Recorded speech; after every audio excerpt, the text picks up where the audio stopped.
is the year of wake up and smell the competition. Because Tyson Fury's back, and all you motherfuckers are under attack.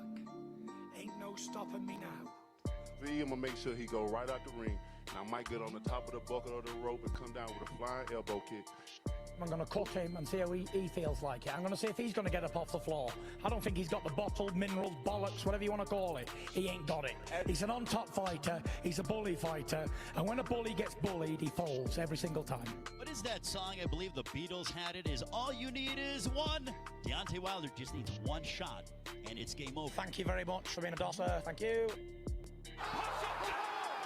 Fury scores the knockdown in round number 3. 30 seconds remain, and Fury has fought Wilder. He said he would knock him out. He's going for it here in the 3rd round. Wilder is down again. And what was he doing with his tongue right there? He was inside. He said in the lead-up, I want to taste blood. I believe that's what he was just doing there at the end of 6, tasting Wilder's blood. That was outrageous. Second is laughing because he got beat up so bad.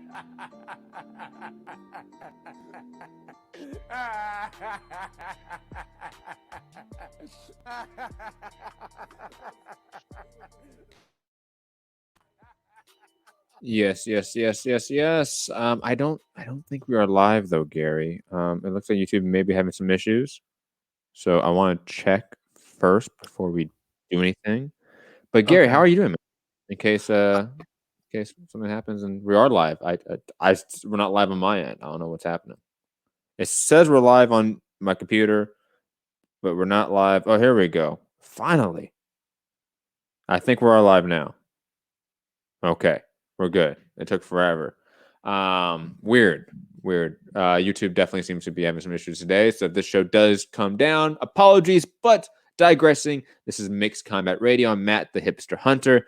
Going to be talking all things combat sports and maybe some other random items throughout the show because I'm extremely bored, Gary. Extremely bored. And we might be talking about panini sandwiches and what's the best ingredients to make because that's a topic that I feel is near and dear to my heart. But digressing from that, I'm joined, like I said, by Gary in Dallas. Gary, how are you, man? Buonasera.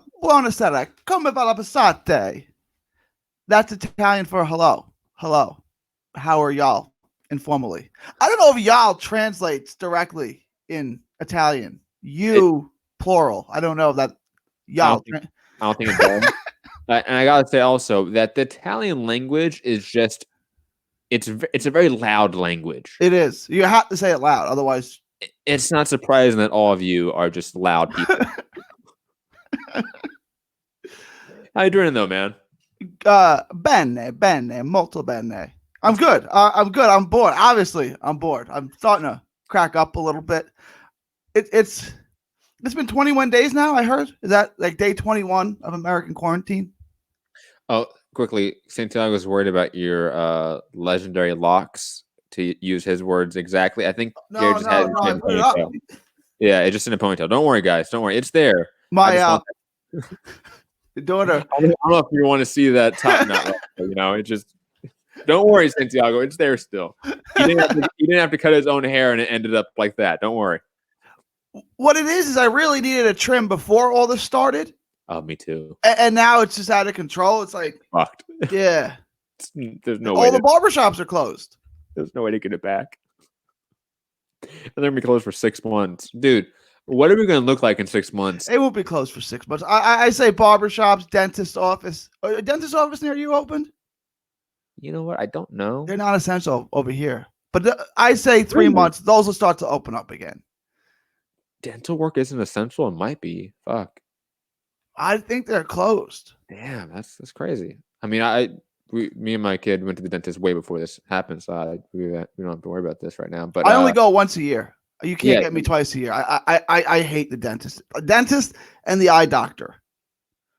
The dentist is probably pound for pound number one of the worst doctors to be around. Worst places to be are the dentist, the eye doctor, and accountants. Worst places to be. this is all brutal stuff. None. Where does the lawyer's office rank? That depends. Am I being sued or am I suing? See, I don't think that's I've been what involved in I don't both. think that matters. I think if you have a good lawyer, it's good regardless because your lawyer's good and that calms you down. But when you have a bad lawyer or you and your lawyer aren't getting along per se, that's when it becomes a little bit of an issue. I Speak from experience. Obviously. I have a lawyer now who's about 5'2", 105-pound little woman with a Texas accent, and then she starts talking. She scares the heck out of me. Like That's terrifying. Those are the most terrifying. Yeah, I'm sorry. Don't kill me. Don't feed me to tigers, please. Oh, goddamn. Shout out to everyone in the chat as well. Wake Up Sheeple saying Dentist 100. I think agreeing with us that the dentist is one of the worst places to go, period. Yes. Just not fun ever, especially as a kid, man. That's like one of those. Like, even if you go in with a toothache, right? You leave all Novocaine, so you don't even feel better at that point. You don't feel better till the dentist is the worst. And the eye, do you wear contacts? No, but you know what? I've been on that line of I need to go to the to an eye doctor. No, just write it out. It's the worst. Like, they put all like these things in your eye, like these drops, and they like, which one looks clearer, A or B? That's all. A or B, C or D, and then it's like A or D. It's like I don't know. Just pick one. They all look the same at this point. You know, I've realized driving at night that I've been having some issues with lights, so I want to get my eyes checked out. But digressing from that, shout out to everyone else in the chat: Santiago, Scott Brown, Team Batman Boxing. Who else? That's it for right now. Everyone else listening. Real Nija, what up, Real Nija chick? Oh, Nija's back. What up, Nija? Yeah, I hope you're doing well, Nija. Saying optician, is that the what's that? Optician? Is that an eye doctor? No. I don't know what an optician. I'm probably pronouncing that wrong. Do you see that word in the chat, Gary? What's word am I looking at? The last one in the chat. Optician. Optician? What the fuck is that? That's an eye doctor, right? Oh, okay. I don't know. That's what Rand Paul is, I think. Right? That's an eye. Is he sick or is his dad sick? Rand Paul, the son, is sick. And his dad was the one that said it was a Chinese hoax, right? Or something like that. Or it was a bioweapon. Did you see that? No, and I listened to his dad's podcast, The Liberty Report. Yeah, I'll send you the link. It's hilarious. I thought that was always just pure irony right there. I haven't heard any updates from him. And we have Boris Johnson in ICU right now. He's not doing well. No. I think the problem is like he's not that old, but he's not that young, or he's about 60 probably. He looks older. But I think he's not as old. He looks like death. Like, he looks like kind of like Chris Farley. I'm not trying to insult the guy. I'm saying he doesn't look like he's in tip-top shape. You know what I'm saying? If Chris Farley was like even more out of shape and more unhealthy. I'm not trying to insult the guy to the bridge. I'm not trying to insult him. I'm just saying he's not a marathon runner. Can we admit that? Neither am I. Yeah, absolutely. Neither am I. I'm a skinny guy. No, I understand. Yeah, I mean, I don't agree with this politics, but I mean, I hope he's all right. I don't want anyone to die from this. That'd be sad. Yeah, I don't want him to die. I want him to be fine. I was just acknowledging that if you're really in bad shape, a virus that affects your respiratory system may impact you worse than if you're a marathon runner. That's all I'm saying. Absolutely. Yeah. All the in shape people are like, oh, we're gonna be good. Those fuckers are still going down too. Don't worry. All you people, all you people tweeting right now, rise and shine. Okay, it's time to grind. Time to do all your push-ups. Fuck out of here. Time to get my sweats on and be lazy. I'm gonna get some hate messages. He said that our prime minister looks like Chris Farley. It's like, Chris Farley was pound. I don't want to say pound for pound for Chris Farley. Chris Farley is one of the best, funniest comics and actors ever. He made some of the funniest movies. Who the hell's ringing my doorbell in a pandemic right now? They make my dogs bark. It's a pandemic. But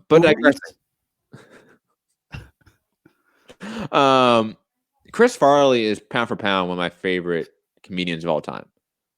Absolutely. Mean, he was in that sweet era of like all of his content I watched, even though I didn't live through it, because my uncle lived through it, my sister lived through it, and they made me watch it. Oh, wow, that's right. You're young. So you didn't get that Saturday Night Live. Like, that was like No. really the last time. I think Sandler, Chris Rock, David Spade, Norm Macdonald. Like, they were all. I guess McDonald came a little later, though. Was he on with those guys? He was. He might have came just after. He was on with Sandler. I don't know if the rest of the guys were still on.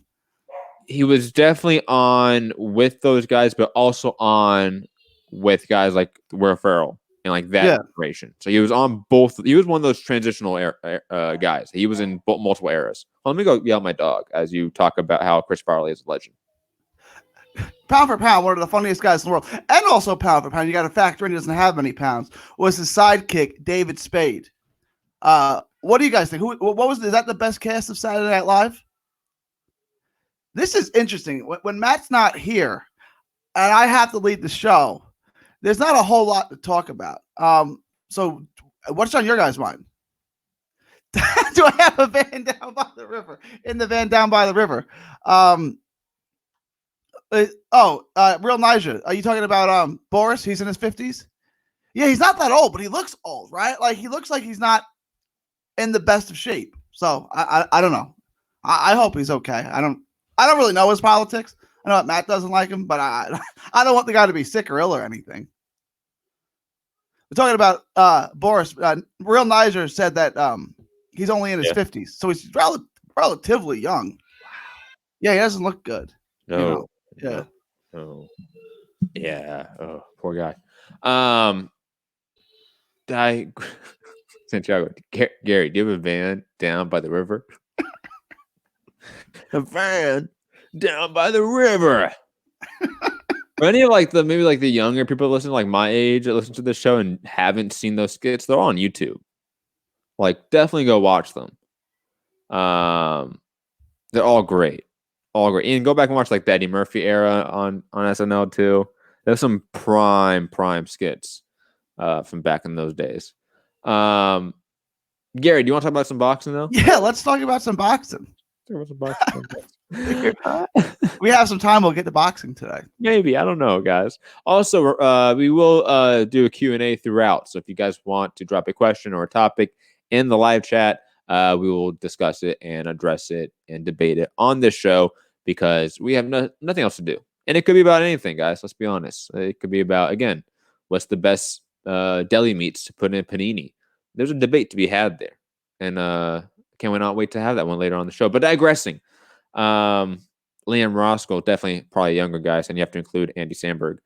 I mean, that's obviously a newer era, and Andy Samberg was definitely one of those guys that's my generation for sure.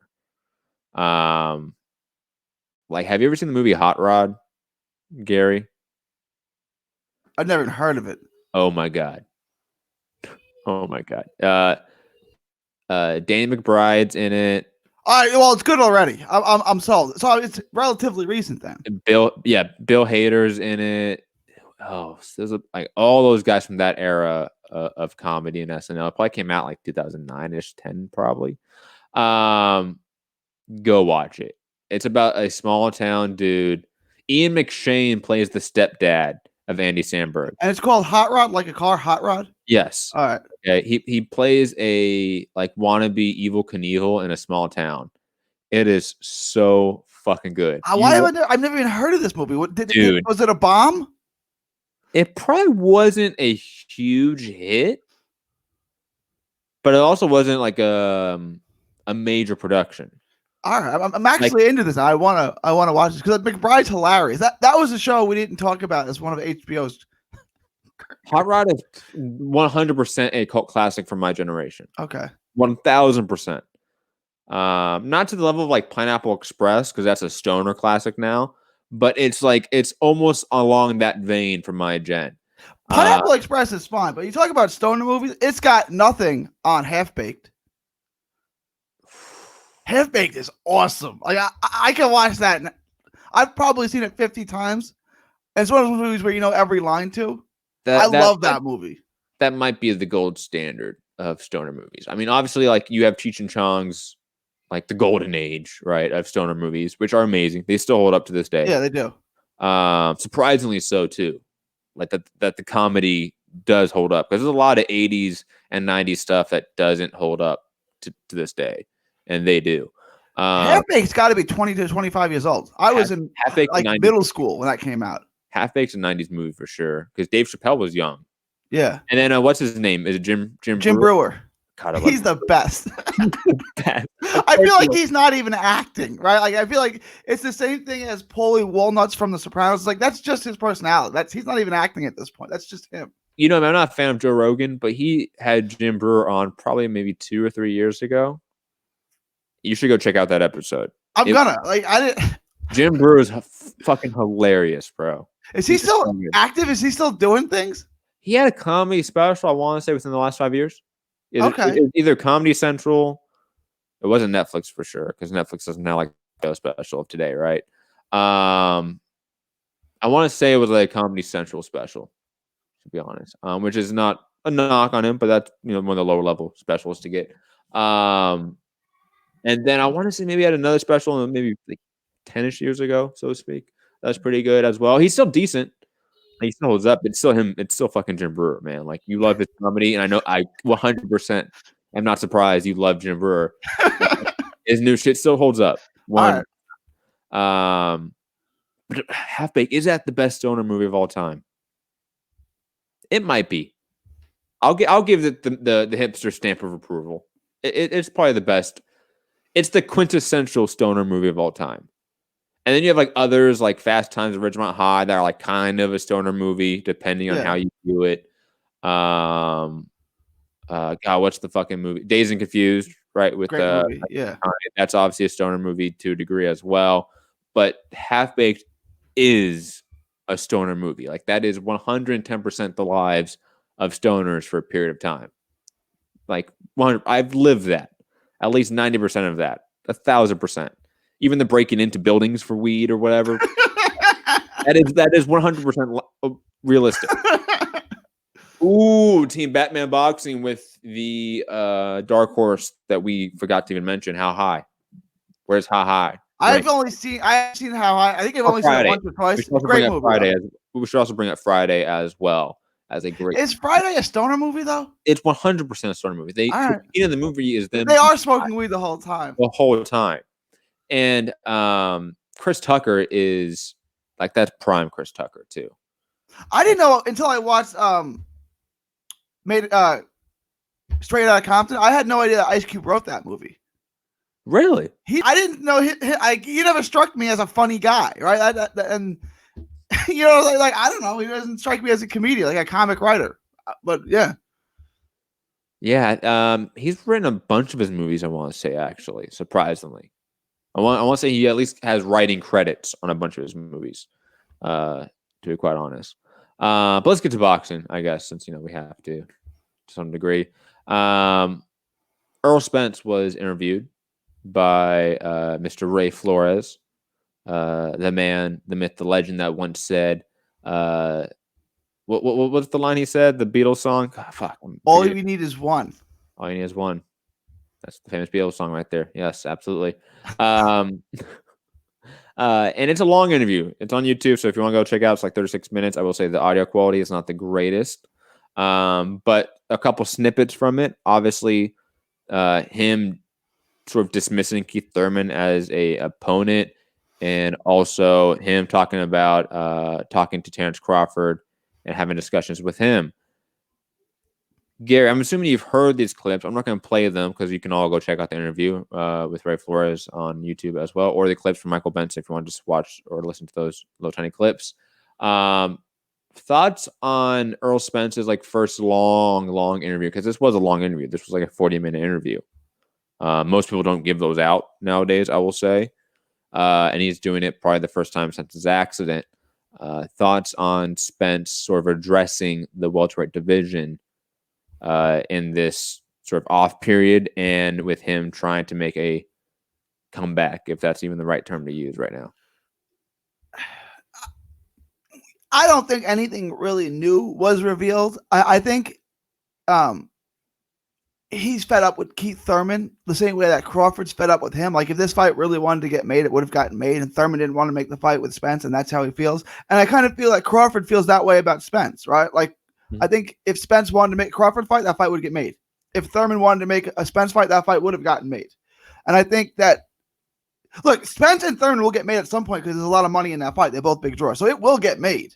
It's just like, I think Spence has passed that. He's over it. It's like, this has been going on since 2016, 2017. Yeah. It's 2020 now, going to 2021, and it still hasn't gotten made. So why, like, whatever. I'm not worried about him anymore. And I think Bud's at that point with Spence now. But the problem with Bud is he doesn't have a whole lot of other options where Spence does, right? Yeah. If Spence fought Porter too, like in a rematch, it might not be the greatest thing in the world, but like we'd all be into it and we'd all buy it and we'd do a good number. Like Spence is it's still a great fight. And it's a great fight. You know what I'm saying? Yep. If he fought Ugas, we're into it. You know, like he's got tons of options. So, and I think, and he's got a Garcia fight, a Pacquiao fight, Danny Garcia, Pacquiao. Like there's a lot of good fights he can make. And Virgil Ortiz for Crawford, it's kind of like he has to take what he can get. And like, I don't know what that is right now. Is it Cal Brook? Yes. I don't know why they're not talking about Virgil Ortiz for him, for Crawford in 2021. But I don't think anything, my point was, I don't think anything really breaking, earth-shattering was discussed in the interview. I agree. I think largely Spence is right to dismiss Thurman right now because Thurman just lost to Pacquiao. Like, why would he even entertain a Thurman fight right now? Like, and I love Keith Thurman. You know that, Gary. Like, I would sit here and defend Keith Thurman over and over again as a talented elite boxer because that's what he is. But he's coming off a loss. That doesn't really make sense right now for him to fight Errol Spence. And him saying that he FaceTimes and talks to Terrence Crawford is totally not shocking. We know for a fact that all the heavyweights do that, right? Like Joshua, Fury, Wilder. They've said on countless interviews, time and time again, that they've all talked to each other. They all call each other. They have a somewhat friendly relationship when it comes to when it's not time to fight. I think the same sort of goes with the welterweights. Like they all sort of somewhat get along to a degree because they respect each other. They know they're all in it, for probably the same reasons to a degree.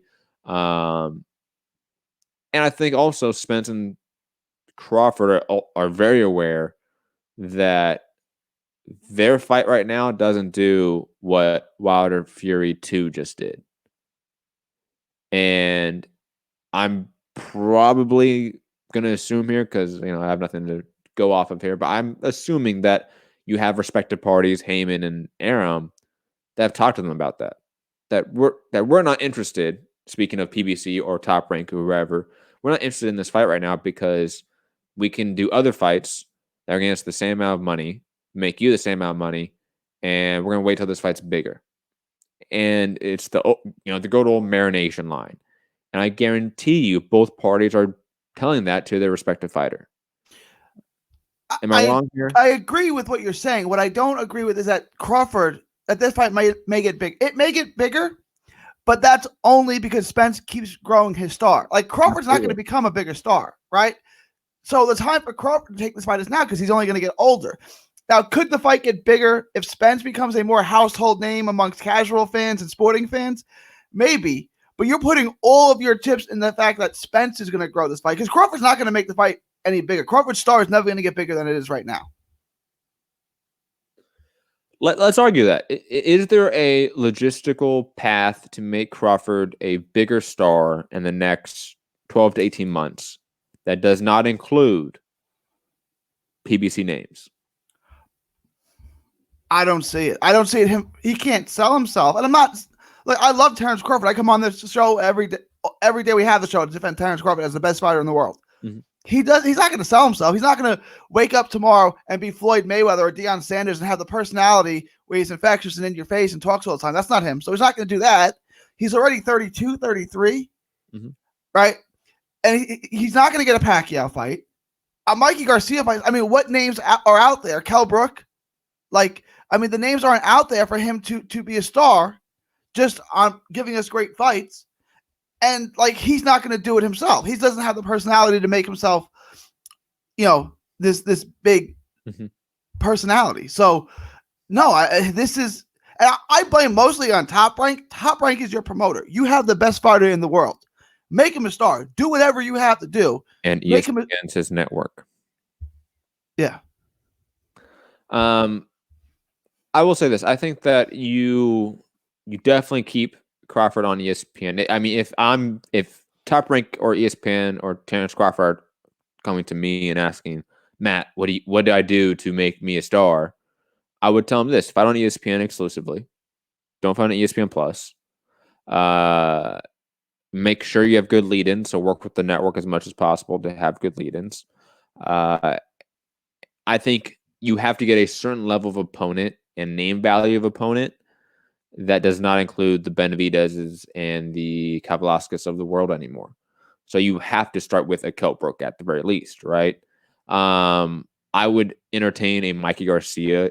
I know you push back on that because of the comparison he is going to get with Errol Spence. But Spence lasted the full 12 rounds. We all thought he was going to destroy Mikey relatively early because of the size difference and power difference. That didn't happen. So if Crawford goes in there and he lasts the full 12 rounds and puts on another Victor Postal-like performance, it doesn't really matter that he then gets compared to Spence. He just to fight somebody that has some of a name value, right? And Mike Garcia sort of fits that bill. Obviously, Pacquiao's probably not in the equation, right? Realistically speaking. So you're looking at a Brooke, a Mikey, maybe you throw in a Jose Ramirez in the Staples Center, right? Or something like that. Try to Josh Taylor reaches pro grade. No. Sorry. They have nothing to give Crawford. That's what I'm saying. Like, those are good fights, but they don't make him a star in any way, shape, or form. Ramirez at least has the Mexican-American market behind him potentially, especially if you push a Crawford-Ramirez fight. And let's say that happens in conjunction with a Mikey fight. You have a natural storyline right there, right? You're fighting the same team. You're fighting the same stablemates, training partners, friends, and two Mexican fighters. There's a way to maneuver that and work that as a promotion or a network. Who else could you really get in there? That's probably about it. And then you would have to then go to a PBC fighter. Patrick Teixeira. Sorry, stop. But Teixeira's going to lose to Castano, so absolutely. Yeah. No, I gotta say this. You wouldn't hate that fight. What if he went to 54 just for one fight to fight Castano? You wouldn't hate that fight. I wouldn't hate it, but it's not the fight I would tell him to do. No, especially if you're going to go over PBC. But what if he could get it on ESPN? Then it's probably worth it. Because it's better fight than he's going to get. No? Kel Brook. No, I'm saying if he beats Brook next, who would you look at as his next opponent? Mikey.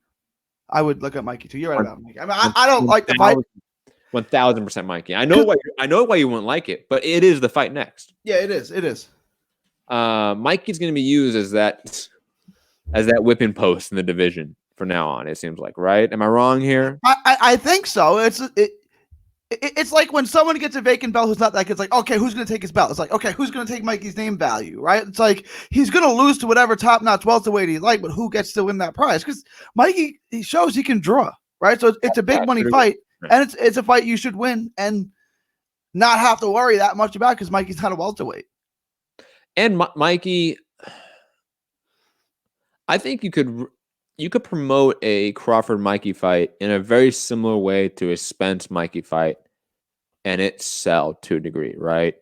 I think those guys will start jaw jacking at each other to a degree, like Spence and Mikey did, right? Remember their face offs? Like they started getting at it in their way, right? Obviously, it wasn't a Mayweather like way or anything like that, but in their own way, they started becoming a little bit more of a personality. I think Crawford would sort of become that with a Mike Garcia fight. We've seen that in moments, right? Right, with Jose Benavidez, right? Yeah. In the weigh-in, we saw Crawford come out, the real Crawford. I think with a guy like Mikey, a guy that will actually draw that out of him to a degree, because Mikey would, even though Mikey does seem like the nice guy. Mikey does say some sly shit on the low, and he does piss off some people, especially fighters, because he thinks he can beat everyone. And all these welterweights are going, Mikey, what are you doing here? So because of that, I can see Crawford coming out of his shell just slightly. And yes, not become a Deion Sanders, because that's just not going to happen. But you have a good performance with a good name. and you have somewhat of a animosity level in the vibe or the atmosphere to the fight, it does change things. It does sort of people become gravitated to those fights far more than normally so, in my opinion. But other than that, I mean, you would have to go to a PBC name after a Brooke or a Mikey. And even then, like a Mikey could revert back to PBC relatively very soon as well. I don't see Mikey staying with DAZN and Matchroom for long, to be quite honest. No, it's going to be a fight-by-fight thing. It's just if he gets blown out, I mean, how much value does he lose as a welterweight? He could always has the ability to go down to 140 and say, hey, this is my natural weight. But like if he loses his next fight to, let's say, Pacquiao or Crawford, and he can lose bad, loses like he did in the Spence fight, how much credibility as a welterweight does he lose?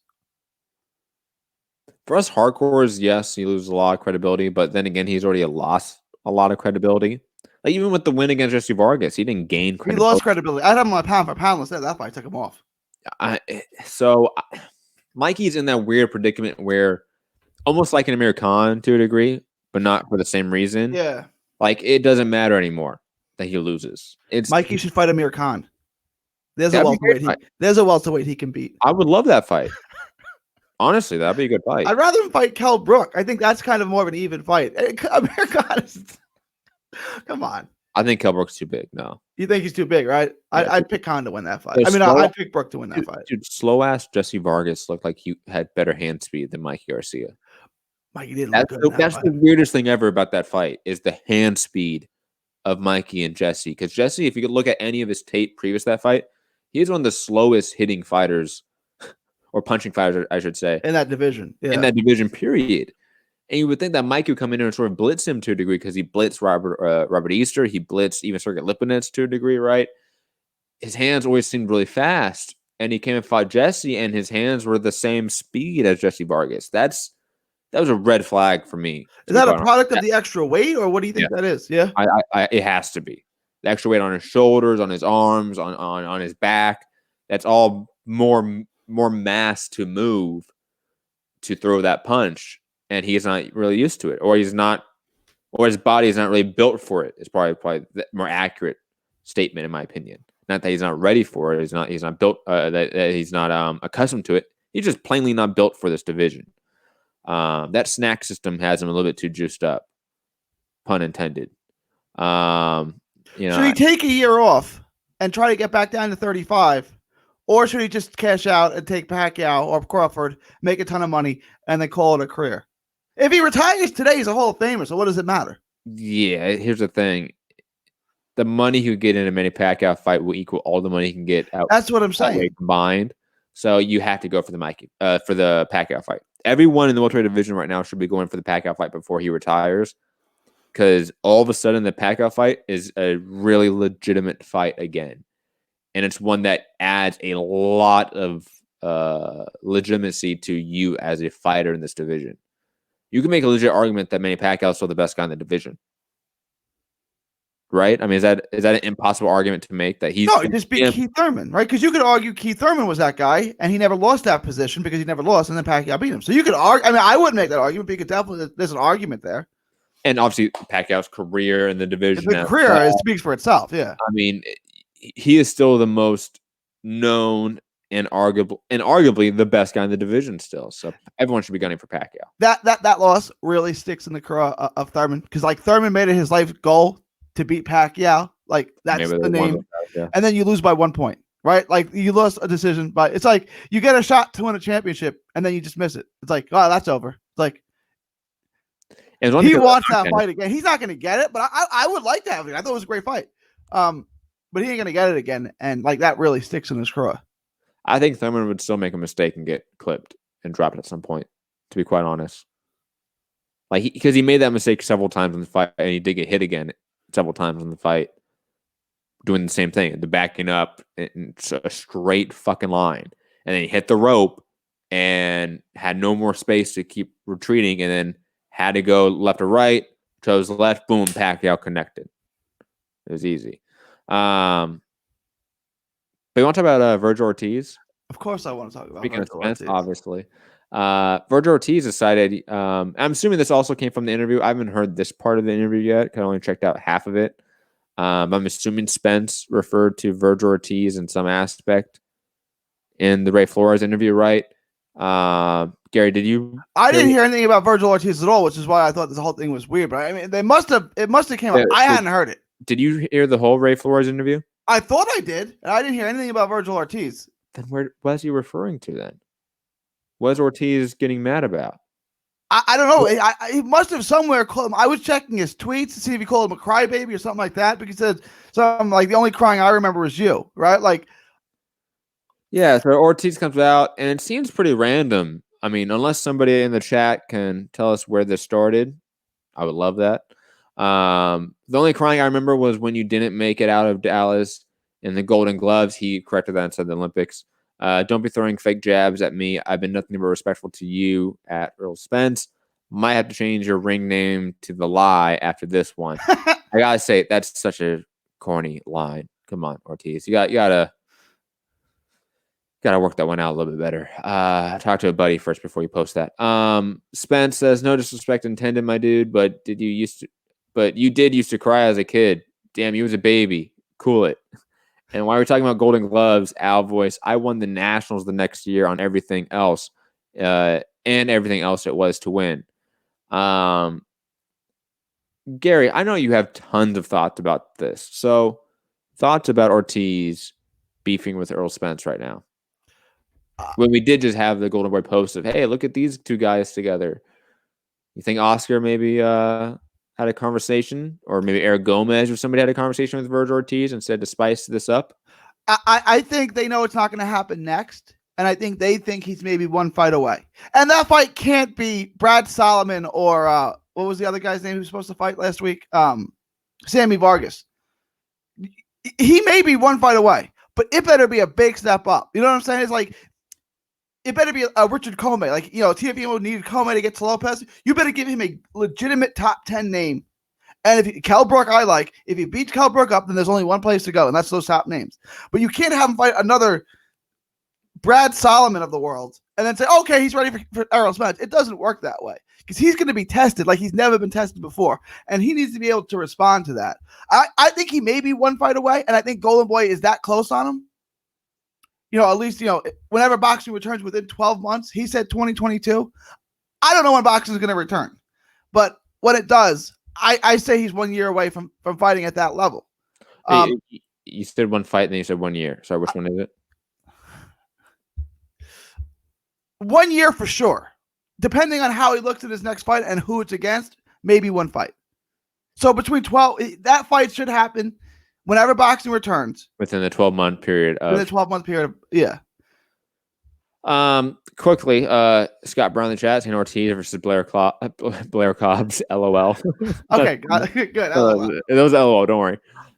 J Kidd is saying that there was a second part of the interview, but he's talking about times for the videos that doesn't make sense, because the video I have from PBC was 36 minutes, and he's not referring to a 36-minute video. So maybe there's another part that I didn't see. But digressing, he also said that Virgil said 2 years is when he wants to fight that level of competition. 2022 is what he said. By 2022 or by 2022. I don't know if that means. Was that before this happened? Obviously, that was before this happened. Okay, so let's 2023 now. Let's be honest. No, he'll be ready by 2022. This year's done. This year's done. There's no. This year's done.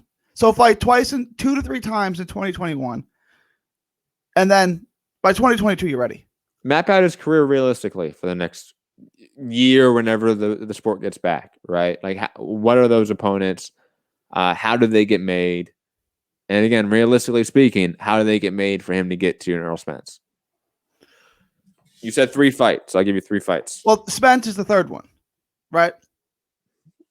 Okay, man, go. Kell Brook is the next one. I'm playing matchmaker, right? Sure. Kell Brook is the next one. What if you have Bob Arum now in that negotiation room trying to get Brooks' attention with Crawford instead? Crawford has a belt, more money. Okay. How do you get Brooks? I want Brooke because that's a bigger name, and I think it's easier to fight, but then I'll take Lipinich or Ugas. Okay, now I'm Al Heyman. You have to send Ortiz over to Fox. Okay, I'll give you a 2-fight deal. You give me. Okay, I'll take Ray Robinson first. I'll take Ray Robinson, and then I'll take Ugas on your network. We get both fights on Fox. Yeah. Deal. Okay. You know Golden Boy doesn't do that, though, right? I know Golden Boy doesn't do it, but I just made my boy a star. How about this? For my next fight? You're using star very loosely there. You get him. You got him towards the Spence fight. Absolutely. You give me Omar Figueroa on my network, and I'll give him Lipinets on your network. Reversed. You think reverse? Yeah. Omar's the bigger star. You would probably if I'm PBC and Heyman, I would rather have Omar. Because the thing is, Lipinets would have a better chance to win, right? Omar's got, and I love Omar. He's one of my top 5 favorite fighters of all time. Yeah, he ain't winning that fight at this point. If you think from a pure network perspective of like what main event do you want to get you the biggest pop on the better card, you would want Omar. That would do and Ortiz in San Antonio in the middle. Yes, somewhere in Texas on Fox, and that would do some really good numbers. But you're kind of doing, Golden Boy a favor there with that. So it's weird. It's hard. I mean, you might get a point where like these players don't want to really play in the sandbox with Golden Boy and Virgil Ortiz. But what if you get one of those borderline top 15 names, like one of the top ranked guys like Mean Machine or Ray Robinson, but those guys really don't have good wins, right? It's like, okay. Like if you beat Ray Robinson, it's a nice win, but what does it really mean? Here's the thing with Virgil Ortiz. He might be in a position where he has to wait for a vacant belt. Honestly speaking. I'm not saying he's at that position yet. We don't know that because he's not near the top 15 yet, in my opinion, for us to have that conversation. But he is talented enough. He is with a promoter that we know has issues making big fights at even nowadays with their biggest fighter, a la Canelo. So his problem's getting out of his own way. He can't make Canelo fights, right? Like if they can't make Canelo fights, man, God knows right? So that's an issue. DAZN is an issue because of just the way the networks are structured right now. So you have to get over those hurdles and those barriers. And I don't know if Ortiz is in a position right now to do that.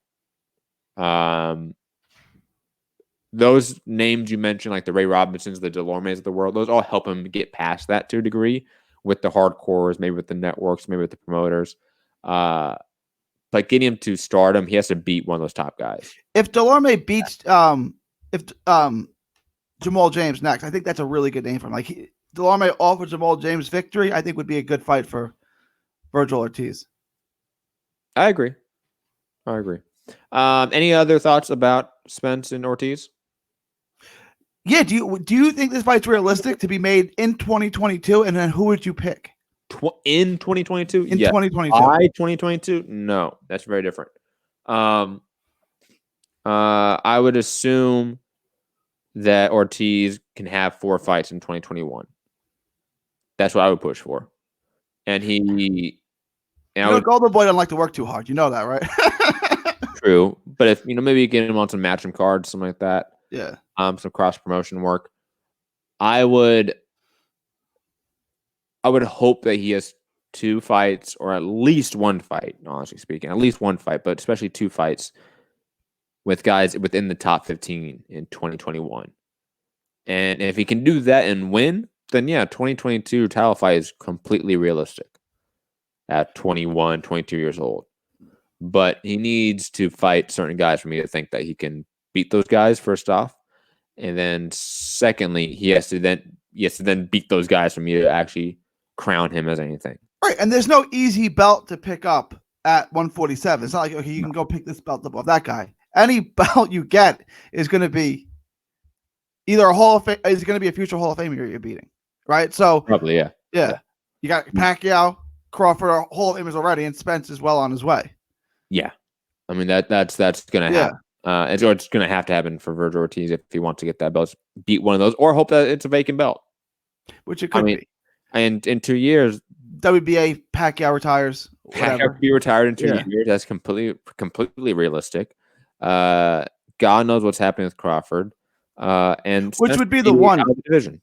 Yeah, I mean, you're right. Any of the 4 belts really could become vacant because Crawford could leave the division. I mean, Spence could leave the division. And I think if Spence leaves the division, Crawford chases him. That's what I would do. Yeah, they both will. When I spoke to Ortiz before the Orozco fight, he said he figured he'd fight Spence at 54 because that's by the time the fight was ready to be made. What do you think Crawford does if Spence goes to 154? Does he chase him or stay at 147 and try to become undisputed in a now potentially worse off division like 140 and can have that claim to fame as an undisputed welterweight champion? But we're assuming if Pacquiao is still there, then stay at 47 and try to get a Pacquiao fight. No, Pacquiao's gone. Pacquiao's gone. Spence has moved to 154. If Pacquiao and Spence are gone, go chase Spence. If Pacquiao's still there, fight Pacquiao. Okay. If you can get a Thurman and a Porter fight, let's say Porter gets a belt somehow, or he fights Porter for a vacant belt. If you can get Thurman and Porter, do that. I don't know if you can get both those fights. If not, I would say, because if you beat Thurman and Porter, you would say those are legacy-defining fights, right? Yeah. Maybe not legacy-defining. They solidify his legacy at what it is right now, if that makes sense. Like Crawford's legacy as a pound-for-pound fighter, that was a great boxer. If he beats Thurman and Porter and only those guys, that legacy is not in jeopardy with time, because he has 2 really good wins in the welterweight division. But it's not a legacy-defining win. That would be Spence. That would be Pacquiao. So those are the only legacy-defining wins for him right now. Unless he goes up to like 116 fights Canelo and beats him, which would be absurd. That's not going to happen. It's not going to happen. That's why it's absurd. So would you tell him to go up to 54 and chase after Spence? Yeah, I would. Absolutely. That's the fight. That is the fight.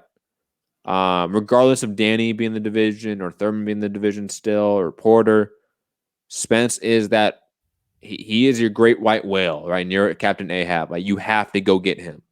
Then if I were Spence, I'd make him wait and come up to 54. Just like Oscar did with Floyd. It's like, okay, if you're going to fight me, I'm not coming down to 47. You're too small for 54, so I'm going to bring you up here. The weird thing is Crawford being too small for 154 nowadays would not happen in a decade ago, right? Like a decade ago, this wouldn't be an issue. But then again, also in theory, let's say if Crawford Spence, whenever they move up in 2 years, 154 guys could be moving up. Like I still think Jamel Charlo is going to be moving up at some point. He will have to. Yeah, I think Rosario is going to move up at some point. That guy's fucking mad. Because he's still like 23, 24. Yeah, he can't. I mean, he can't be 30 fighting at that weight class. We've already seen Munguia move up. We've seen Liam Williams and Jamel Charlo. Yeah. And haven't we seen Liam Smith also move up as well? We've seen Smith fight at 160. Jamel Charlo moved up. Andrade's moved up. Like it's completely possible for Williams to move up as well. You may see like the Lauras of the world stay there and make a career at that division, obviously, and ride out the last few years of their career in that division. I think Castano's probably going to be in the division for a while. I think Laura Castano stays. He's not a big guy. I mean, you saw the sparring with him and Ugas. I mean, Ugas was taller than him. That's what I said that when Castano fought Laura. I said I think he's fighting the wrong weight class. I don't know if he can make 47, but if he could, he'd be an offensive force at 47. He might be just a little bit too stocky for that division. Teixeira, might stay at the division still, but he's big enough to move to 160. So, in theory, when Spence and Crawford do make that move up to 154, the giant 154 pounders we see right now will not be there anymore. Heard's going to move up, I think, at some point in the near future, and he will get knocked out when he does. Oh, that's I mean, what are we going to talk about when it comes to Jarrett Hurd's legacy, like 10 years from now, 20 years from now? He had a good run. He had a good run, but he'll be one of those names where you forget. But then when you talk about, the junior middleweight, his name will be not one of the top names mentioned, but it'll get he put together the 3 really good wins in a row.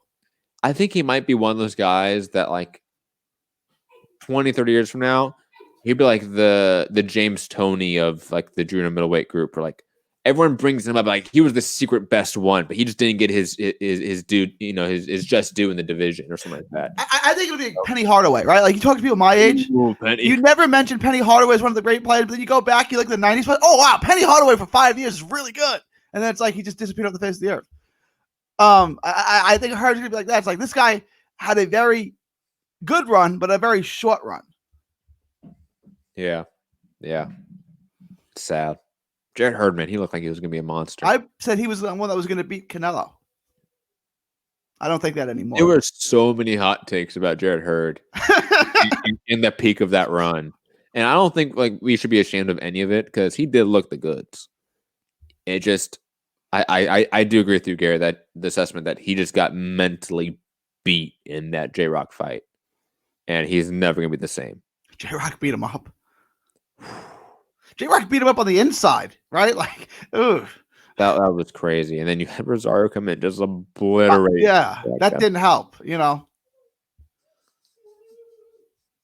Oh, God, it's hilarious.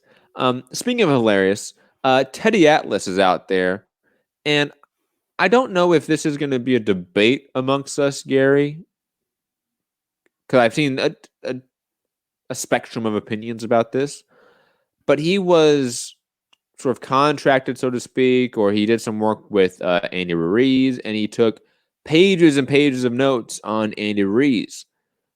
He decided to put all of that out to the public, all of his notes in typed form, and also do an entire podcast episode on it. First off, Gary, did you watch any of the podcast itself? I did. I watched some of it. I didn't watch all of it. I couldn't at some point. I thought it was too self-righteous. It pissed me off. I think this is really unbecoming behavior. I agree. Of someone that has been in the industry for my entire life. Like when I was born, Teddy Atlas was in this industry. Like that's how long he's been here. For him to do pages and pages of notes for a fighter he might be training in the near future, may not be. It sounds like he won't be from the podcast. No, that's out. Yeah. Yeah, he's definitely not. You can't hire him now. You know what I'm saying? You can put everything out. You know what I'm saying?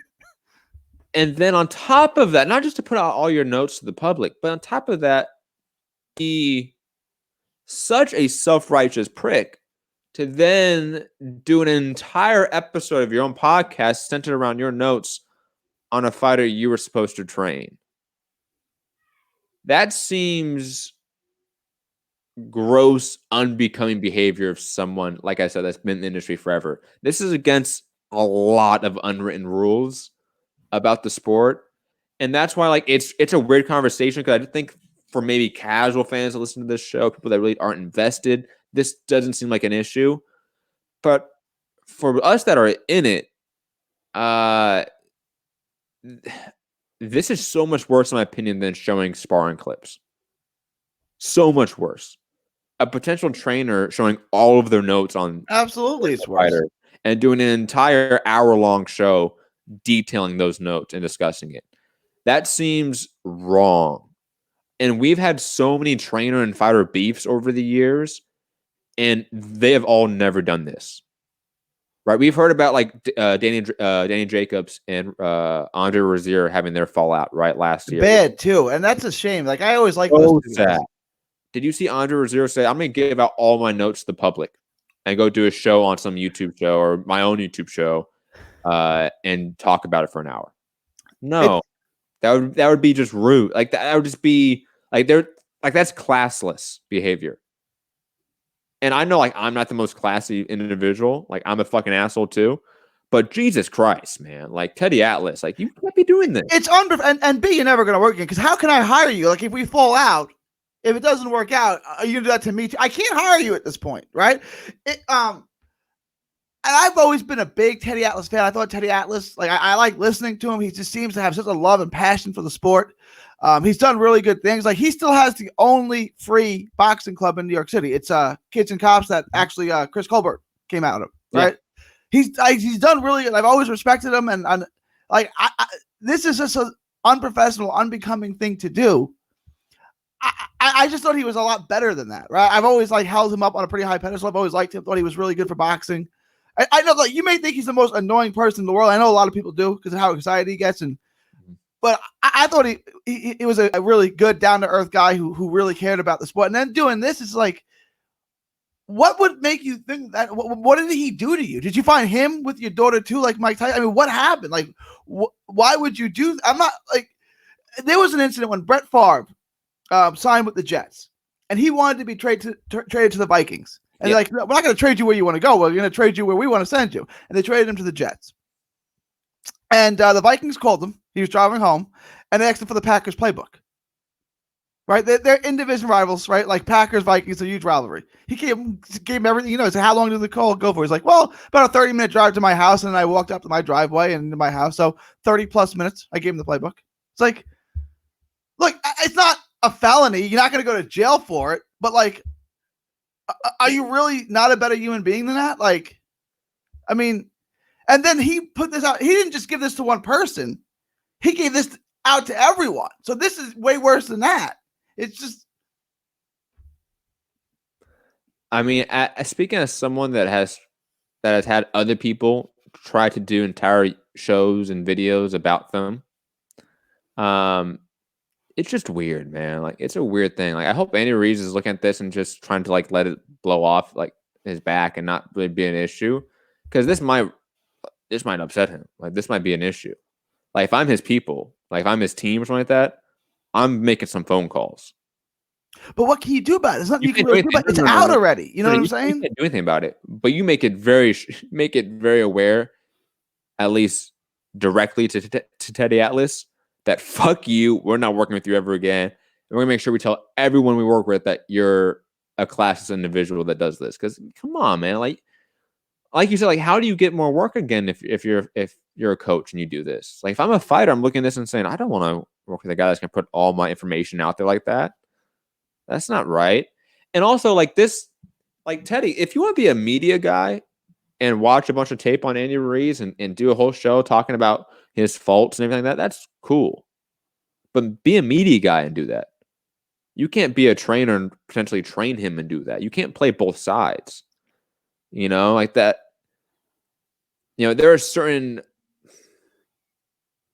how should I say this? Like again, rules and unwritten rules when it comes to your job within this industry and what you're obligated to do and not to do, right? As a media guy, he has no obligation to hold any of this back because that's what he is now. He's a podcaster, right? He does what we do. He has a good YouTube show. He has a successful one too. But he's also still a trainer. Those two things don't really mix that well, right? Like if imagine if like me or you were a trainer in the day, right? We can't come on this show and talk about people we train or we work for because there would be a conflict of interest. You know, innately it would be that because you're giving out all the information to other people that would use that information against your fighter. And I know that he is not training Andy Ruiz now, right? They made it very clear in their opening minutes of that podcast. But still, man, like you didn't have to do this. No, you shouldn't do it. Just as like he could have absolutely talked about the business dealing he had with Andy Ruiz and how it fell apart and all that stuff if he wanted to, and that's completely fine in my opinion.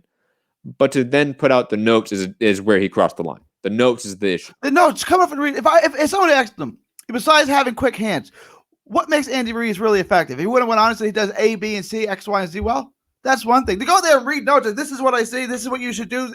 I mean, that is way overboard. 3 pages of bullets. I mean, single space too notes, not double space.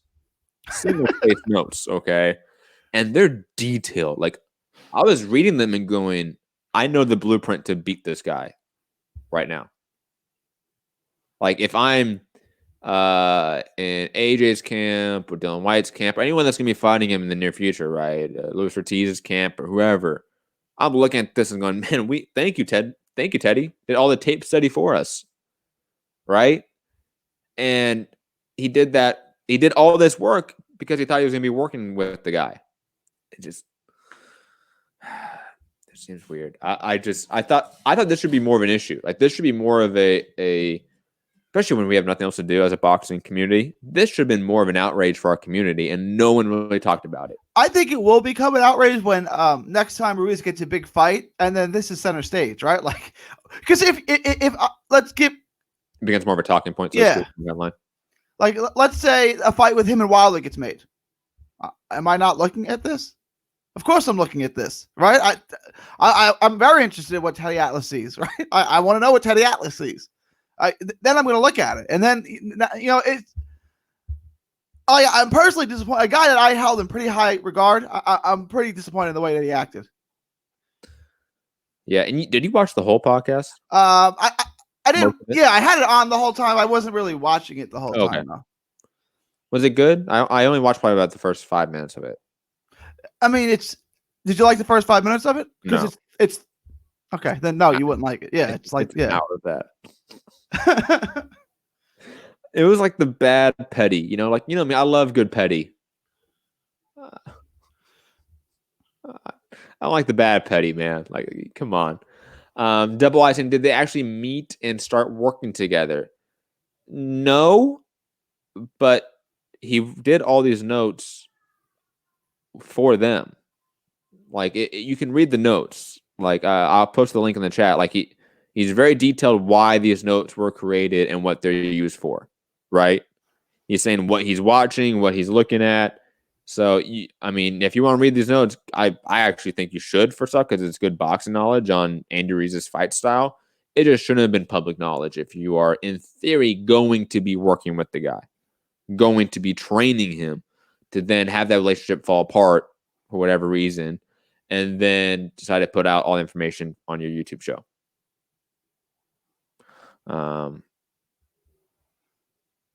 What else?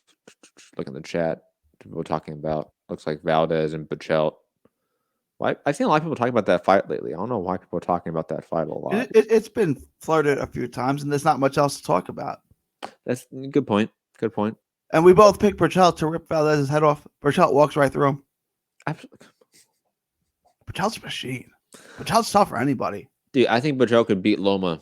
Hot take of the day. I picked that. I said if anyone could beat Loma at those weight classes, it's Bachelt. And okay. That would be a great fight. I think Loma would ultimately get past it, but that would be a tough Probably.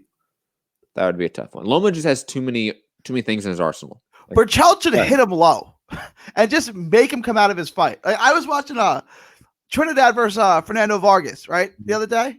And Trinidad was the pro, the veteran, and Vargas was kind of the young upstart at that time. Yeah. And he'd never really been in with a guy like Trinidad. So Trinidad went right after him, knocked him down within 30 seconds, and almost took him out in the first round. Dominated him in the second round, but then you saw Vargas come on in the third round and then drop Trinidad in the fourth round. So what did Trinidad do? Trinidad got him in the nuts as hard as he could, right? Great fight. Take a step back. I'm getting a break here too and resetting. It's like all that momentum you just had. You're going to need a break now, right? What are you going to disqualify me for one low blow? No, you're not going to do that. So it was a calculated move. He did it on purpose because it wasn't like it was borderline low. He wound up and hit him in the nuts as hard as he could. I love that sequence, by the way. That's one of the greatest sequences of all time. Like that first, 4 or 5 rounds of that fight is pure legendary shit. All of it. And it is a pure Trinidad fight as well. Like the knockdowns back and forth, nut shots. Perfect. I love it. What other fights have you been watching? I know you've been trying to watch classic fights like once a day. We haven't done a show like in a week. I watched Whitaker versus Rafael Pineda. God, I love that performance. Go watch it. Pineda was a puncher, but he was probably the second best 140-pounder at that time. And Pineda Whitaker, just little head movement. But makes him miss on the inside by 6-12 inches. It's like, wow, this guy's unhittable. I go back, I take my Whitaker beats Prime Whitaker beats Prime Mayweather. You could not hit him. He'd sit there with a world-class fighter and not get on his bicycle, not run away, just sit there and make you miss every single shot. And there was nothing like Whitaker. I watched Morales versus Zaragoza. I still had Zaragoza up going into the 11th round. Have you got to watch that yet? I think I started it. I didn't finish it because my kid. Man, my kid's the biggest issue trying to watch these fights, man. Because the fights are like 36, 46 minutes long. Yeah. And I actually I like watching the ring entrances and all that stuff for some of these fights because I was on live for some of them, or if I was alive, I was young. I don't really remember it that well. So it's like an hour long of sitting there watching a fight, and my kid wants to play Pokemon or fight with lightsabers, and so it's tough. But I did watch part of that fight. It was amazing. Zaragoza's fucking fantastic, man. And I watched Morales Barrera 1. I love that fight. Paul Williams and Margarito. And that's where that's such a great fight. Instant classic. That yeah. Yeah, those are. And then, okay, so what should I watch today? I was gonna watch Hopkins versus Jermaine Taylor 1. Go for that. I just want to go rescore it again. Go for it. Go for whatever you want. Whatever. And here's the thing, like, I like that people are like recommending stuff. But, like, most of the time, like, I don't watch what people recommend. I just want to watch what I want to watch, right? So, like, I'll go and find fights that interest me. I think everyone's that way to a degree. Like, I saw Santi was posting. It was a fight from like the 1940s or some shit. I didn't watch it, but I shared it. Somebody's gonna be interested in that. Somebody's gonna want to watch that. You know. Santiago and I posted 2 Naseem Hamed fights on Twitter earlier today. Yeah, I can watch Prince and Naseem fights over and over again. Kevin Kelly. Hey, because only like 4 rounds, I think. Boy, that fight is something. Over and over. You know what? I'm that sick Prince Naseem fan that would sit there and watch the Barrera fight as well. And like be sad and, you know, still watch it and like metaphorically get off on it, so to speak, you know. Were you a Hamed fan? Oh man. Yeah? Dude, I think when I was a little kid, the first real videos I watched of boxing was like Ali, obviously, because like my grandparents loved Ali. Like that was their guy.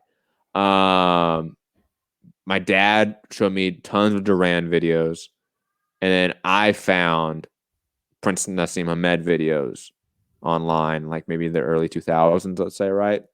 And that was like the first guy like I got into myself. That's why I always hold Naseem close to my heart because he's like the first guy I got into myself without. That's how I was with Whitaker, and then into him. Gatti came next, but like, which is weird, like two complete opposite fun. But like, I remember watching Whitaker versus McGirt, and my dad told me because my dad's from New York, like McGirt's gonna win. And McGirt's a New Yorker.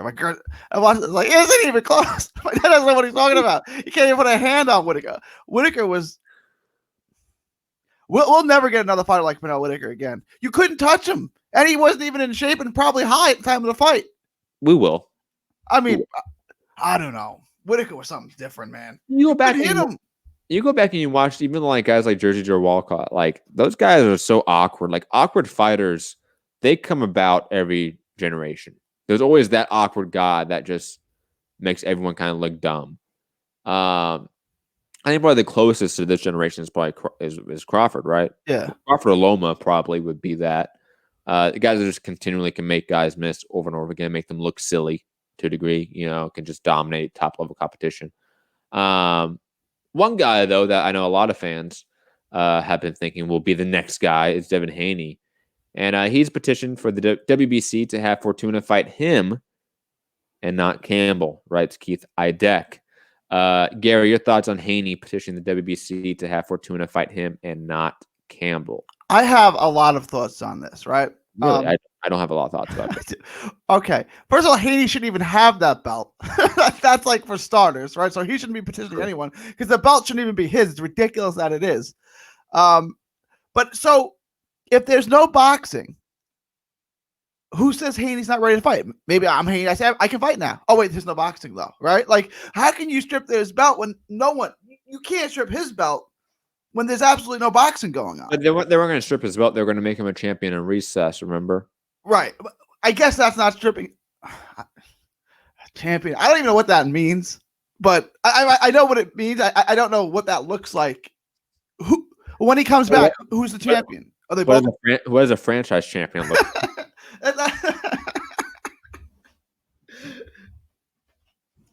Oh my god! I feel bad because they're gonna take his or put him in recess when boxing in recess. So why don't you do that to all your champions because they're all inactive right now? But he shouldn't even have that belt to start with. He didn't do anything to earn that belt. So what are you taking from him? It's like me giving you $5 and then telling you can't spend those $5. Well, not really yours anyway. You know what I'm saying? Yeah. It's not really his belt. We gotta talk about how also as kids recess was the shit. Yeah, and as like adults in boxing, it's like a bad thing. Like what the hell, man? We should change the verbiage here. But digressing from that, I think Haney. Look, man, I think the WBC should try to consolidate whatever bullshit they're doing here with these franchise champions, but they're not going to because it's a money earner. Somehow, Fed should get involved. FBI, if you're listening, please get involved again. So I have a question. Yes. If Teofimo beats Loma, he doesn't become the WBC franchise champion, right? No. So He gets a WBC diamond belt. So we'll have the franchise champion, the regular champion, the diamond champion, and the recess and champion. The champion in recess. He's not called the regular champion. He's just the champion. Well, just not the normal the champion. One. Normal one. So the normal champion, a diamond champion, a champion in recess. Well, not if Haney gets his petition off. If he doesn't get his petition if he doesn't get his petition off, there'll be 4 champions. Yes. Okay. Yes. That's how it works, Gary. Because that's how we get the best fights made. That's what Mauricio Sulaiman said. Right? Yeah, he's smart. He's not an idiot at all. Fucking stupid motherfucker. And the guy that beat the franchise champ would have the diamond belt. So can you unify with a diamond belt? Does that count? Are you unified with a diamond belt? Dude, I don't know, man. Dude, remember when was it Pacquiao Thurman when they were saying this was gonna be for the undisputed WBA championship? Well, undisputed 1/4 of the major recognized titles. Dude, like it's just a joke, man. Well, what about Virgil? He's got the gold belt. Does that not count? Are we discrediting the gold belt? Well, not Virgil. Virgil Ortiz has WBA gold 147-pound belt. I think he got that after that fight, didn't he? Probably. Yeah, probably. I did. The fight was a year ago already. It was like June, right? I want you to know, Gary, there are so many people in the chat that talked about your hair being cut, and it's not cut. It's not just cut. A ponytail. Gary, like, don't worry, guys. Trust me, I'm never going to cut this thing off. My lion mane.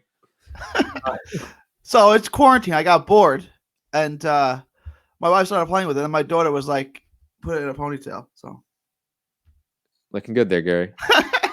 Good. What's the people in like the Grinch, like the Whoville? Yeah, right. That's what I couldn't think of it. Yeah, that's what it looks like, right? Yeah. What do they call it? Just the Who's? No, I don't know. that's a band. The Who is a band. Great band. Rob would be here like, it's the greatest band of all time. It's British. Haney should probably fight Fortuna next. And it would mean nothing to me because he's not really a champion. Well, that's what I'm saying. He's not a champion. So but then again, like Shakur Stevenson's technically a champion, but he's not a champion to me. Yeah, but at least he beat someone I knew. So I give that. You knew him. But it doesn't mean like he was known. Yeah, he wasn't known really outside of the hardcores, right? Like outside of you. I spoke him up. I was like, Joaquin Gonzalez is true. He's not going to win, but this is going to be a really good fight. Like this is going to be a pretty close fight. I had never seen his fight before he made the fight with Shakur Stevenson. No, he was used. I know he was used on undercards, but I had never seen him fight before he got signed to fight Shakur Stevenson. Then I went and watched his fight. No. Sorry, Joaquin Gonzalez does not mean you're a champion. No, it doesn't. But at least that's a name I know. Who did Haney beat for his belt? It's like the name of the guy that Broner first beat for his first belt. It's like was it Alejandro Santiago, or was it the guy before that? I don't. Was it the guy named Marin or whatever where he knocked out? Am I misremembering people? Moran was for the belt, right? That sounds right. I could be wrong because none of these names are relevant. And then you had the guy that was before that was from Sweden. That was pretty good, actually. That's actually his best name that he's beat, and he like demolished him. Remember what was his name? No, the guy from Sweden is the guy that Teofimo. Edis Tatali or whatever. Edis Tatali is the guy that Teofimo beat. Teofimo beat him, not Devin Haney. Damn, sorry. Are you sure about that? It was, and now I'm not. I'm doing it right now. Edis Tatali. I'm hoping I spelled that right. I probably should just I put Teofimo Lopez because I wasn't even going to try to spell that name. I got it right. Yes. Yeah, Teofimo beat him right before he fought Nakatani. And by the way, not from Sweden, from Finland. So he's Finnish, which is an hilarious abbreviation of that country's name and the people. Just gotta say. Digressing from that, what else do we have here? On top of it, guys, remember leave in the chat any questions or topics you guys want us to discuss in the show. The Association of Ringside Physicians issued a statement. It was yesterday, recommending the indefinite suspension of all combat sports and all commissions in the United States. And this is going to be a brief transition to MMA and UFC guys and UFC 249, just to let everyone know how this will affect that card and how this may affect even boxing card as well. If UFC 249 occurs on tribal lands, this is from Josh Gross, longtime famed reporter and journalist, the ringside doctors don't have to be appointed by the state commission. The ARP has no power to stop its members from doing what they want, but the hope is members won't work. The UFC has its own group of doctors led by Dr. Jeff Davidson. And obviously, Gary, I think you've heard, unless you want to briefly talk about the Association of Physicians saying that all combat sports should be suspended indefinitely. Do you want to talk about that briefly?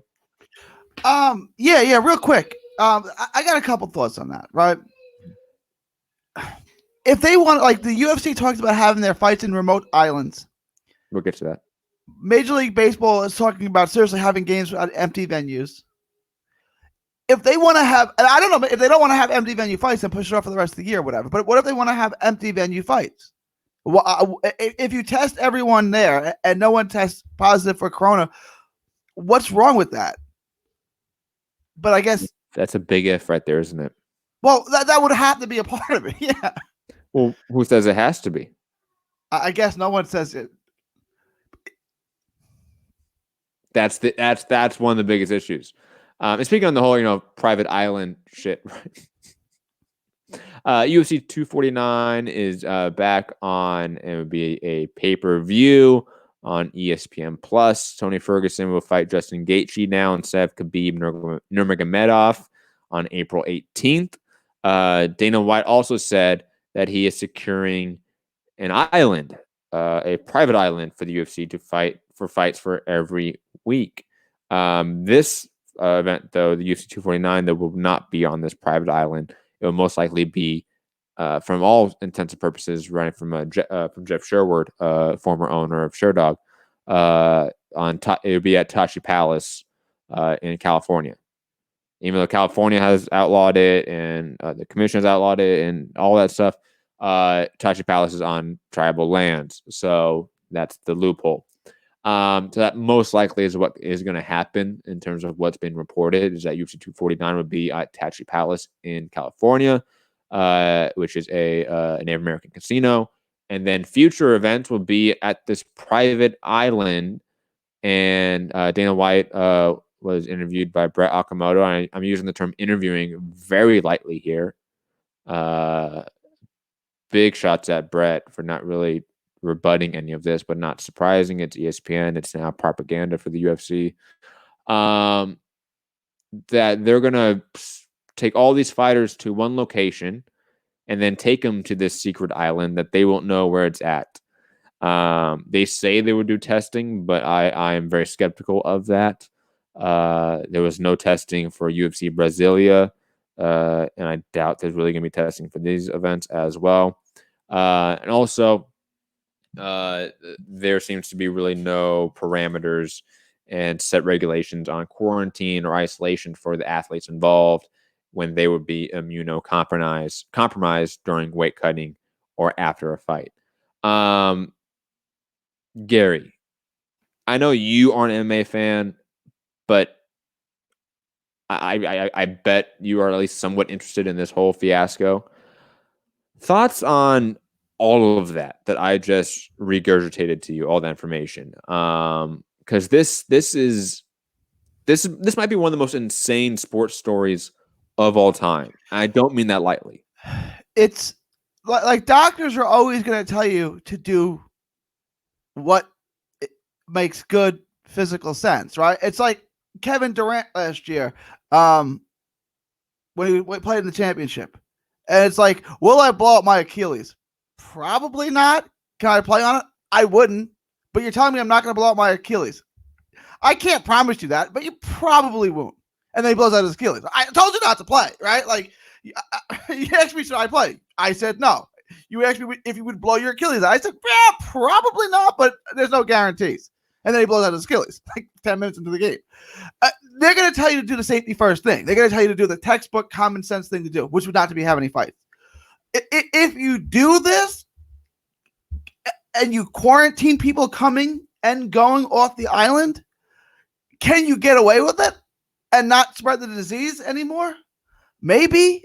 I don't know. I mean, I don't have the knowledge of the disease, but if you test everyone coming and then you test everyone before they leave and then you quarantine them for 14 days, it shouldn't spread the disease. I just don't know how reasonable that is, right? Like, is that really going to happen? I don't know. And to do that for, $200,000 tops, right? Because it's how UFC. much money would it cost? Yeah. No, it's the UFC. Like, these athletes aren't going to get paid as much. There's a reason why. There's a couple reasons here why the UFC and overall Endeavor is pushing for these events to happen, because they're hurting on cash flow. There's been a lot of reporting from John Nash and others about this. Go check it out. That Endeavor is hurting for cash, and UFC as a subsidiary of Endeavor is going to be used as a way to create cash while they're laying off a huge part of their workforce within the company. It is ultimately a very greedy thing that's happening from these corporate execs, from Dana White, from Ari Emanuel, from everyone involved here. On top of it, we only have this happening as well in a combined factor to the first point, because UFC fighters are demonstrably underpaid, like drastically so. Most sports, they're getting 50+% of the revenue. For boxing, on average, they're getting 70% of the revenue. For MMA fighters, for UFC fighters specifically, you're looking at 20% of the revenue is given to fighters as a whole. That is a small, small number when compared to other sports. So these fighters are not paid what they should get paid, and therefore they're more on a check-to-check basis than other athletes. Like, there's a reason you're not seeing a lot of these top boxers out there begging for fights, right, Gary? Because they're making good money, or they did make good money, so they can relax for a year if they need to. These top UFC fighters, that's not a luxury that they have. They're not making 7 figures guaranteed for a fight. They're not making 7 figures with back-end money for a fight. Which is crazy. For the amount of money that it brings in. You said they were getting like 20% of the purse, right? Which is... the revenue. Of the revenue, right. And other major sports where you aren't getting punched in the face and possibly killed get 51, right? Like football and basketball, until they got the lion's share, 51%. In a sport where you're literally putting your life on the line, like UFC and boxing, these guys, the UFC guys, are getting 20%. That's a crime. Like, I know they have kind of a monopoly. I know they don't have a monopoly, but they kind of do, right? Like, they got him. They got him, right? Like, no one's going to complain about getting $400,000, but if you look at what they're actually bringing in, $400,000 or whatever they're making, it's a joke. It's a joke. Yeah. And even the top, like, if you're like Justin Gaethje and Tony Ferguson, right? Justin Gaethje coming in on short notice, first off, to replace Khabib Nurmagomedov. Neither guy will make 7 figures guaranteed. I can guarantee you that. John Jones doesn't make 7 figures guaranteed. That's crazy, because John Jones would be like the Pacquiao of boxing, right? Like, if he was boxing, he'd be making 10 million guaranteed, right? Absolutely. Before the paradigm shift for ESPN Plus pay-per-views only, he was doing 700,000 pay-per-view buys. Yeah, that's a huge number. Great number. Great, solid number. He should be making 7 figures, if not 8 figures. 8 figures, yeah. Honestly speaking.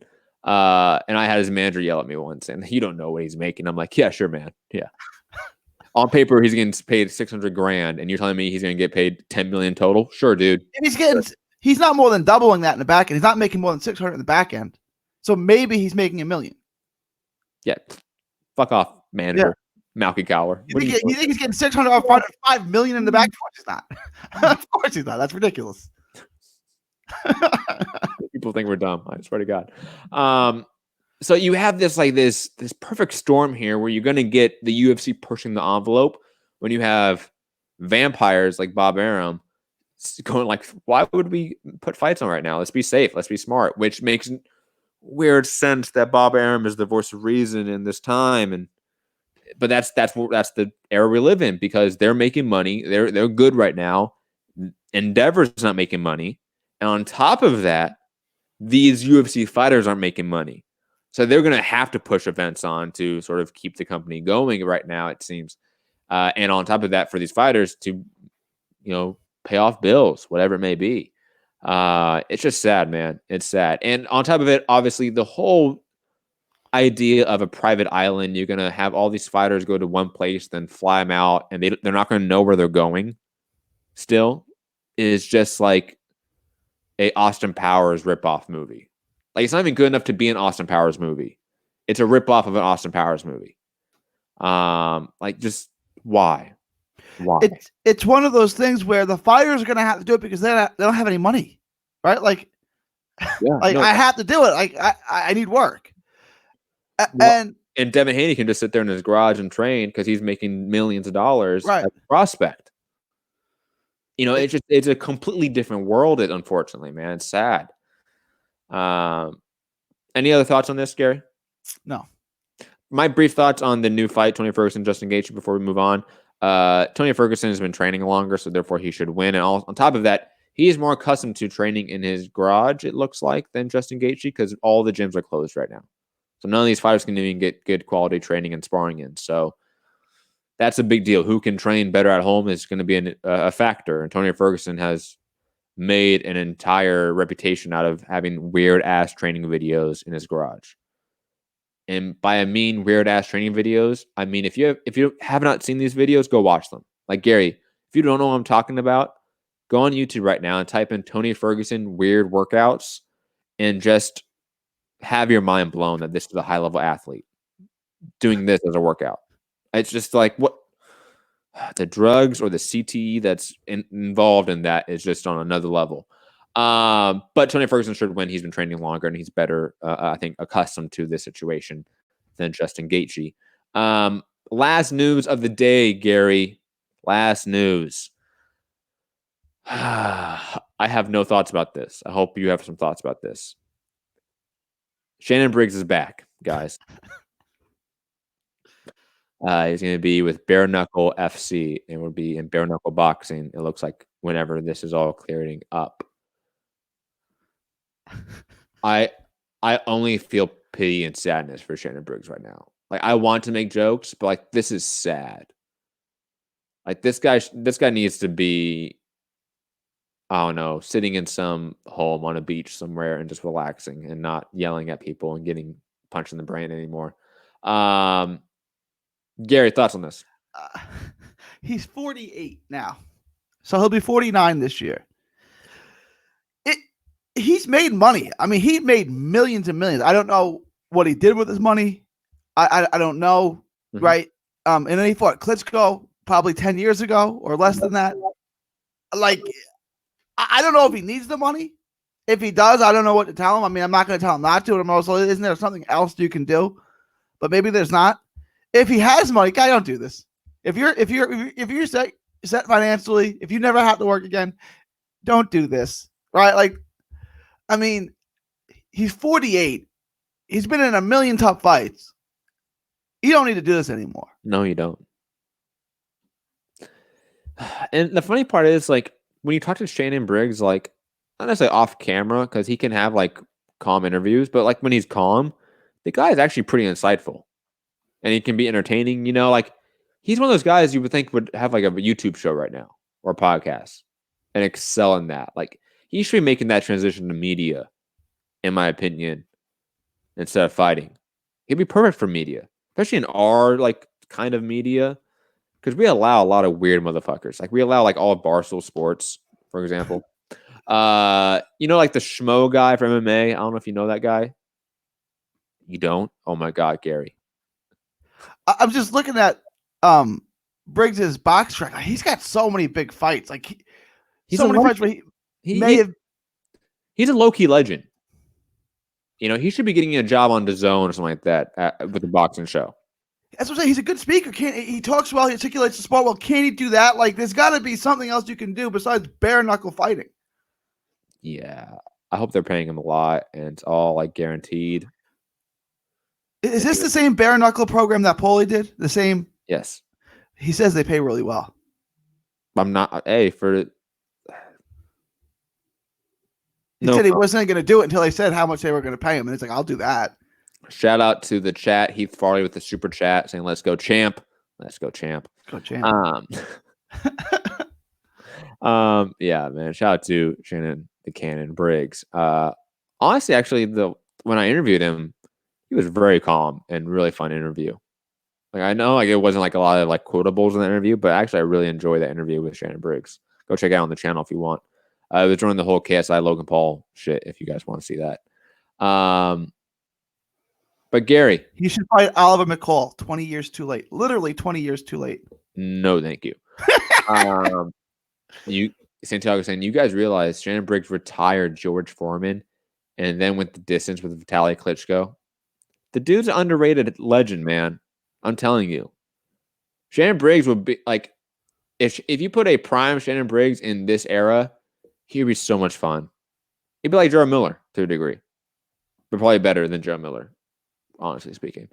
But Gary, that's the fight I'm going to go back and watch. Foreman and Briggs. If I remember, that was a bad decision, right? Like, Foreman really won that fight, Santiago. That's what I'm going to go back and watch. I'm watching that today. Foreman and Briggs. I remember it being a good fight. You know, it was a good sloppy heavyweight fight. You know, I don't remember it that well though. I don't remember that well either. I'm going to go back and watch that. Digressing though, guys, it's gonna be it for the show today. Hope you guys enjoyed this little quick show. Just trying to pass the time in this quarantine pandemic with you guys. Quick thoughts and prayers to Info Joe and his family out there. Quick thoughts and prayers to Robieski, a good friend of the show, and I saw him earlier in the chat. Hope you're doing well, my brother. What else do we have? I want to give shout outs to people that are potentially in a bind. Anyone that's dealing with this issue right now and they're not dealing with it well, our thoughts are with you. Our prayers are with you. DM me or Gary or anyone on the show if you need anything. Like, this is a time to come together as a community more than ever, guys. But that's gonna be it for this show. By me, Matt Hunter, MCR, on all social media platforms. Hit the like button, share the show, all that YouTube stuff. Listen on podcast forum, drop the 5-star review on iTunes, write that review out. Patreon.com/Mixed Combat Radio if you want to support the channel in a financial way. Don't have to. All of our content's free anyways. What else? That's about it. Be back probably Friday. Me and Anthony Walker recorded a half of a new podcast before we had some internet issues. We're trying to get that second half recorded and out to you guys. It's a little bit different to be a music podcast. Hope you guys enjoy that whenever that comes out. Gary. Yeah, it was a pretty good show today. We actually talked some boxing, among other things. Yes. Like half-baked. Find me on all forms of social media at 3D Boxing, 3D Boxing blog. Guys, stay safe. From Texas to the world, thank you, and God bless. Peace.